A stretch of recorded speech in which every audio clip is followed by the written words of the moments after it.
This is Sports 225 with Lee Feinswag. Sports 225 with Lee Feinswag is Baton Rouge's longest running and best television show. Who would have believed that? My best friend, Lee Feinswag, with the Christmas. Sports 225 is brought to you by Breck. Remember, it all starts at Breck. Now, your host, Lee Feinswag. Do I look the part for the season ender for the 2016-2017 Sports 225 season? Indeed, I do. And it's like we're putting the band back together because the curator of the Buddy the Wonder Bichon Facebook page is here with me, otherwise known as Ron Higgins, the sports writer for NOLA.com. Nils Breckoff out of the bullpen directing the show here at Cox 4 Studios. And it's a beautiful time of spring, isn't it? It is. We've been just super lucky lately. The weather's been outstanding. I mean, just LSU baseball games have been, just as far as the weather is concerned, a pleasure to watch. I mean, it was great weather. I mean, it's a good time to be outside. Even Buddy the Wonder Bichon was telling me the other day, hey, you know, this is a great weather to find a fire hydrant and just, you know, be yourself. I got to cover the NCAA beach volleyball championships in Gulf Shores this past week. Tough assignment. I'm sorry. Yeah, it's hard. and the wind blew. Now it's pretty scary sometimes when you see a volleyball just go like that, you know, or they hit it over and it goes and sort of comes back. There were a couple instances where it really was that bad. But Chamber of Commerce weather for Gulf Shores. And you know, it never hurts to have the Floribama as your media headquarters. Here's the press room, Mr. Feinswag. It's the bar. To their credit, the NCAA puts up a great tent, and we had working Wi-Fi. It was good this year. That's all you can ask for, working Wi-Fi. But it is. I mean, springtime here. You know, you can think whatever you want about climate change and about global warming. Okay. But I have my own theory, at least where we live, and that is that the calendar's turned. It used to be that by this time of year, mid-May, it was just hot. Well, now, usually that doesn't happen until into June. And it used to be also that around October 1st, you'd start to get a little break in the weather. Yeah, it goes a little deeper. Now, you're pushing November 1st. Yeah. And so I think that everything's turned. The back end of it bothers me more because come around, you know, August 15th, I've had enough of the 90s, yeah. You know. Before you know it, Santa Claus is going to be in a sauna. You know, I mean, it's going that way. But you're right, it has changed. Yeah. I mean, because when you cover football, college football, you notice those things in press boxes, in how hot you are later in the year. You know, like,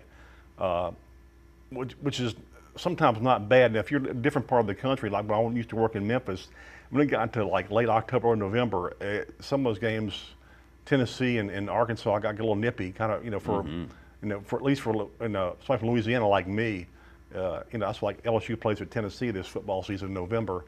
That should be interesting what the weather will be about then, because it usually gets pretty cold. Coldest I've ever been covering a sporting event was an LSU at Alabama football game. I want to say somewhere in the late 90s, and so it had to be October too, and it was just awful. And when you talk about covering football, gosh, back in the day when in the mid '80s when I was a SWAC beat writer, and this might shock you, but there were a couple of SWAC press boxes that didn't have the best air conditioning. No, they were a little wrong. No, it's true. It's true. And that would be brutal. That was just brutal. They didn't provide you with like fans or anything, just, you know, like a little handheld fan. Yeah. There were guys who brought them. You were just hoping to get accurate stats. That's all. So anyway, just to touch on the beach volleyball thing, and by the way, volleyballmag.com, that's my other venture. Go check it out and follow us at VB Magazine on Twitter. But Brett Favre was at this because not only was it the 8-team NCAA Beach Championships, which LSU was there and tied for 5th, but they had this gigantic juniors tournament. And so you know where the hangout is by chance, right on Gulf Shores, and you walk out, and that's where the NCAA had everything set up. And then off to the side was tons of beach volleyball courts for this youth event. Well, Brett Favre's daughter's going to Southern Miss, and she's going to be a freshman volleyball player there. I thought he had like may have had a Copperfit booth or something, you know, to It's all copper fit to the NCAA volleyball. Well, somebody asked me yesterday, was he wearing Wrangler jeans? There you go. I was like, I didn't walk around the back and check out his butt and see what the brand was. He'd be wearing Wrangler cutoffs with a copper fit on his knee. He's multi-purpose. He is. He really is. And then there's a life insurance in there also somewhere. So he's a farmer's insurance. He's all over it. Yeah. Well, throw out a couple more volleyball plugs. So Melanie Miller, who's a senior at St. Joseph's Academy, is also going to play volleyball at Southern Miss. And she and Favre's daughter are going to room together. And that'll be interesting. And, of course, my partner in volleyballmag.com, Ed Chan, lives in San Diego and watches the show on CST. So, hi, Ed. Hi, Julie. How about that, huh? Hi from the coast. Hey, here we are down south, just chilling. What you doing these days? Oh, it's LSU baseball is coming down the stretch here and kind of getting its act together a little bit. I mean, the SEC race is absolutely insane. It's like, 7 teams in first or second place, very tight race. Season's been kind of all over the place for LSU, but here they're at the end and they got a chance. That's all you can ask for. And that and spring football's in the books. SEC spring meetings in Destin coming up at the end of May. I want to talk about that. Yeah. So let's take a break. We'll come back and talk SEC and SEC meetings because that's where they give away a lot of money. Yeah, they usually try. Yeah. They give you a hint what's going on. We don't pay our guests, but we go to lunch. He's Ron Higgins. He writes for NOLA.com. I'm Lee Feinswag at Sports 225.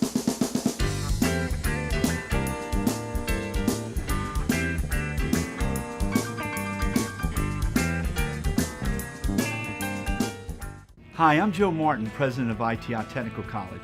You're not a number here at ITI. You're known by name. The staff and the instructors work diligently for your success because your success is our success. ITI is family owned and part of this community. Our 10-acre campus has been here for over 40 years. Let us evaluate your credits to determine if they'll transfer here. ITI is accredited by the Accrediting Commission of Career Schools and Colleges. ITI Technical College. Begin your journey for a better life. We're back on Sports 225, the season ender. It's been an interesting year here at Sports 225. Regular rotation of media guests, and one of our guys, David Ching from ESPN.com, was among the 100-plus who got whacked. What do you make out of all the stuff at ESPN? And it has to make you sad to some degree. It makes me sad because they lost their way of what they do really well. ESPN's basically unwatchable now. To the point where I only think I turn on to watch games. I don't watch any other shows because it's just awful to watch. And subsequently, people got turned off by them. They started losing some subscribers, and then that filters down, and then they started getting rid of really talented people on the editorial side, like David Ching, who covered LSU, Brett McMurphy, who caught their lead college football writer, who broke every story they had, got rid of him. And then you go to the talent side on TV, and you get rid of Ed Werder.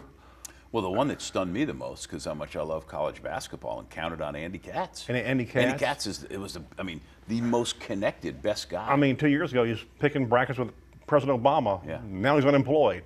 So I feel sorry for those people because they work for a place that lost their way. And like I said, it's hard to watch anything on ESPN now. I do watch. If there's an event, I'll watch the event, but I'll turn it on right when the event starts. I won't sit there and watch, the 80,000 minutes of pregame hype. And the Sports Center now is unwatchable, except for Scott Van Pelt late at night.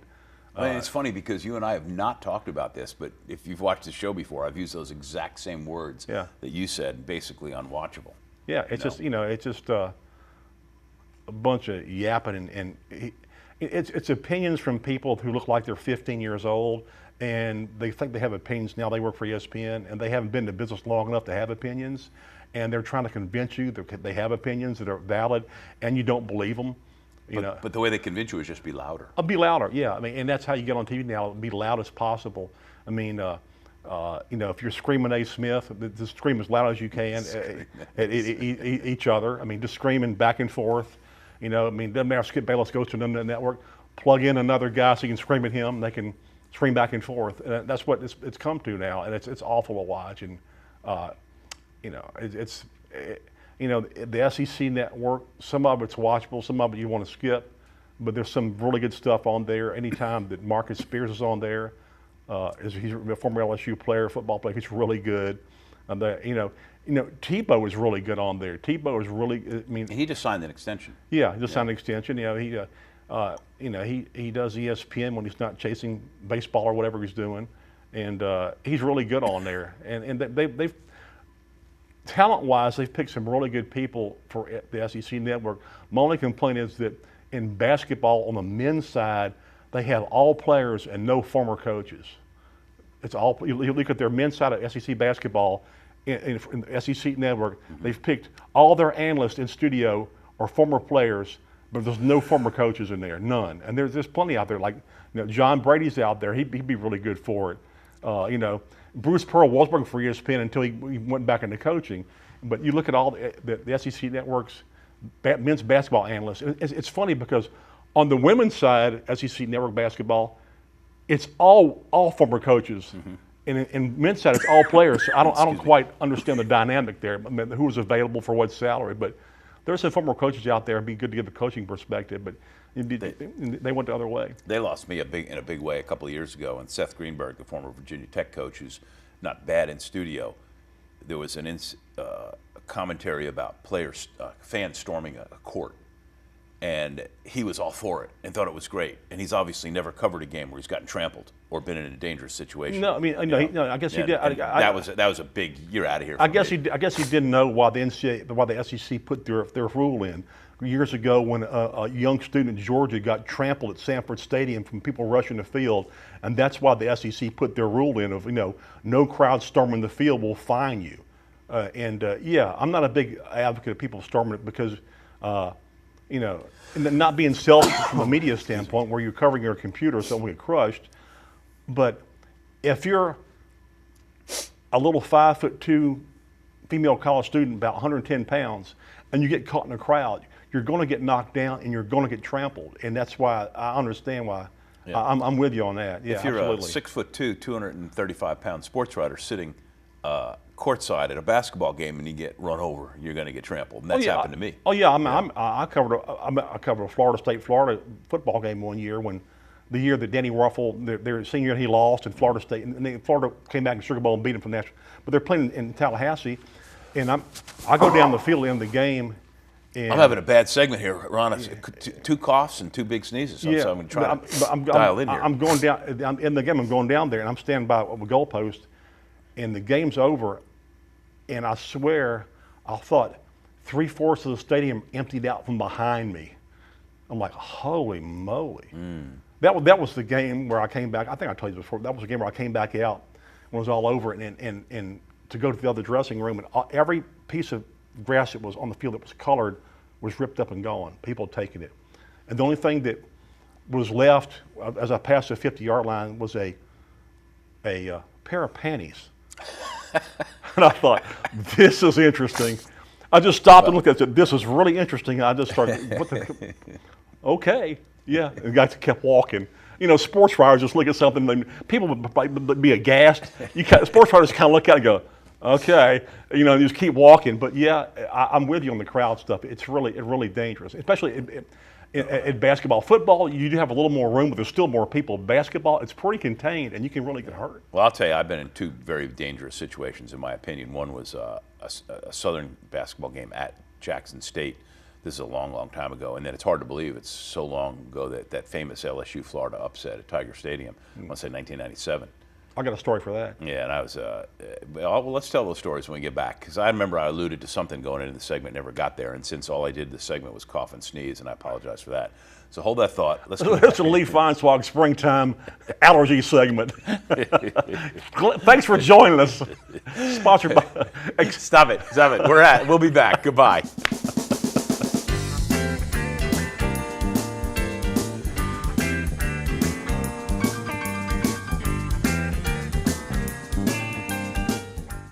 Don't let the bed bugs bite you. We'll put them to sleep. Bed bugs can be transported from most anywhere. Hotels, department stores, even a friend's house. We've got the bead on bed bugs. Call the bug man today. Call 923-BUGS. We're back at the Sneeze-a-thon known as Sports 225. I'm Lee Feinswag. Ron Higgins of NOLA.com is here with me. And who knows whatever we were going to talk about, but we started talking about, fans on. See, I got this thing. I want to see that at football games, at the end of a game, there's ropes that get drawn across the 30-yard lines on each side. So for that section inside, that's where the coaches and the players go. Mm-hmm. No photographers. Get those goofballs out of there, the scrum that happens. So nobody goes inside there. And you encourage the fans to go on the field. Instead of stopping them, everybody's invited to come down, walk down, take pictures. Please don't pull up the grass. Stay off the goalposts. Yeah. Everybody just come down. That way you don't have to rush. Nobody gets hurt. It's all good. Just be happy. But nobody go between the 30s. Yeah. That's my idea. That's a great idea, but it'll never happen. There's alcohol involved. Well, that's good. Lack of judgment. But we were back to those the 97 LSU upset of Florida. Yeah. So I saw it was going to happen, because we're already down there. And I went over by a whole bunch of East Baton Rouge Parish Sheriff's deputies. They were standing on about the 15 on the south side. And we're standing there, and all hell's breaking loose. And I'm thinking, I'm good here. I'm with the guys with the guns. And all of a sudden, it was like a bomb went off on our feet, and we all jumped, and somebody had knocked over the goalpost, and it had come out. And it wasn't that far from us. And when that thing hit the ground, it was like, kaboom, and the ground shook, and I was like, I don't like this at all. Okay, here's my story. All right. About 8 or 9 minutes left in the game. That game? Yeah, that game. John Simak, I think, ran the stadium. Sure. Went to the athletic director's booth, saw Joe Dean, said, Mr. Dean, I just want to let you know we could have a problem. He goes, what's that? He goes, they're probably going to tear the goalpost down. I want them to tear them down. Tear them down. I want them to tear the goalpost down. We beat Florida. Tear the damn things down. And they did. Right. So there you go. Almost hit you, but they did. But as years have gone on, they have goalposts now that they can fold up immediately when the game's over. They fold. Or a lot of stadiums now are being designed and they're redesigned, especially Ole Miss. If you notice that Ole Miss used to be able to basically just walk out in the field. Now they have high walls, like 8 or 9 foot walls around the field. Where it makes it, you've really got a nice little jump to get to the field. So a lot of SEC, so you'll break your ankle by the time you get down there and you can't run. Yeah, a lot of SEC, yes, exactly. A lot of stadiums are designing stuff to where it's like, where it's tough to get down there. Now some stadiums are not. I mean, right. I mean, Florida's would be tough, I would think, because it's got that big wall. Yeah, Florida's tough. Yeah, it's tough. I mean, there's some easier than others. I mean, LSU is very accessible. Just easy. It's accessible in the off season. That's amazing, huh? Yeah. I mean, just get in there and tear up the field. I mean, a bunch of people. It had a string of. You might hadn't followed this. LSU's had a string of people breaking Tiger Stadium in off season just to wander around or whatever they want to do. You would think that there'd be a 24-hour guard with a machine gun in there. Yeah, and I saw recently, this is true, the LSU's advertising for an assistant groundskeeper. I'm just wondering if that involves being able to handle small weapons. or, that 24-hour gun tower duty in the south end zone. But yeah, it's amazing why. And, maybe they should have tours of Tiger Stadium. Maybe they should do it on a weekly basis or whatever, But there's always. This is why I have this guy on, because he's as crazy as I am. And you see this all over the place. There are people, not just at LSU, but all over the college football, SEC, that they've requested that their ashes be sprinkled in the stadium. Right. And so some people, I guess, kind of, either want to break in and do that or do that. I've told my wife, if she outlives me, that I want her to give my ashes to all my sports writing friends, so they can sprinkle me in a little bit of every press box in the SEC, because that's where I spent most of my Saturdays of my life happy. So, so you have people do it, and a lot of places are like, no, we don't want that to happen. But how are you going to stop that? Somebody sneaking somebody's ashes and sprinkling them on the empty liquor bottles in the south end zone. You can't stop that. That's what SEC football is all about. Ashes to ashes, funk to funky. Yeah, tradition, I didn't sneeze or cough once the whole segment. I'm proud of you, Sniffles. I'm going to take this last break of the season right now. He's Ron Higgins. You can read his stuff at NOLA.com. You can follow him on Twitter at Ron Hig. That's with 2 G's. Supposedly. And as I get older, I lose one. Follow me at Lee Feinswag, or go to at VB Magazine for my other venture, and we will be right back.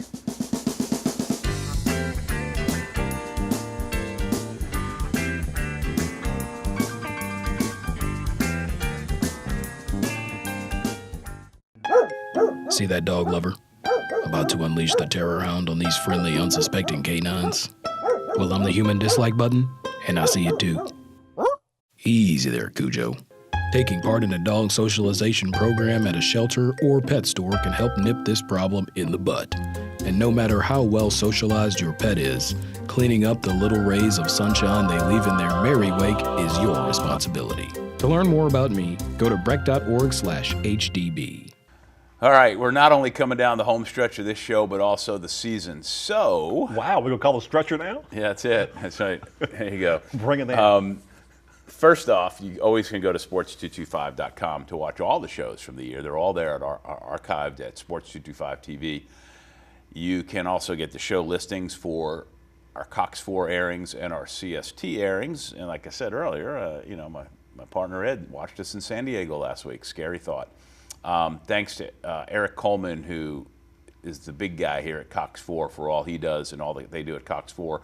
Mentioned Nils earlier, Nils Breckoff. John Williams in studio as well from JCW. And none of this would happen without the support of everybody. And there you go. And there's Ron Higgins, who's probably been on the show more than anybody this. That's right. I'm like Don Rickles to Johnny Carson. Yeah. I just walk in and show up. Hey, Ron Higgins is here. And I was sad that Don Rickles died. That's very sad. He was tremendous. He was tremendous. So we did mention the SEC meetings. Give me 30 seconds on that, because that's always a great event to cover, and they hand out unbelievable amounts of money. Yeah, they kind of do a little bit different now. Now they wait to handle the shit. They don't give you the figure, and they wait till the end of the year to give you like the full total. But still, it's interesting. It's interesting, especially the Tuesday night cocktail party where you see all these coaches come together, and and their wives, and they're very civil. And that's why you see a part of the league that nobody else sees. Like, people always assume that Steve Spurrier and Philip Fulmer didn't get along, and actually they really were pretty decent friends. And they respected each other. The wives got along. Spurrier would gig everybody, and Philip understood that. But it's always a interesting dynamic, and then they go. They always have issues going on, discussing something. I was going back real quick. Monday, which was yesterday, finally, the Conference Commissioners Association rubber stamped an early signing period in football. Finally, it's done. It's in the books. Starts in December. I went back and looked at all the SEC meetings. This was started to be discussed in 2006. And you could see in 2006, the SEC coaches didn't want it. In 2007, they all wanted it. And then they didn't want it. But it shows you through the years, all these stuff is discussed. It's a great meeting. I mean, you get a lot out of it, and it's fun to go to. Well, I'm lucky because I get a lot out of Ron Higgins when you come on the show. Thank you. You know how much I appreciate it. I'm glad to be here. Have a great summer. Get some downtime. SEC football media days are just around the corner. And we will see Ron and you back here in August. And thank you for watching. This has been not only the Sports 225, but the Sports 225 2016-2017 season.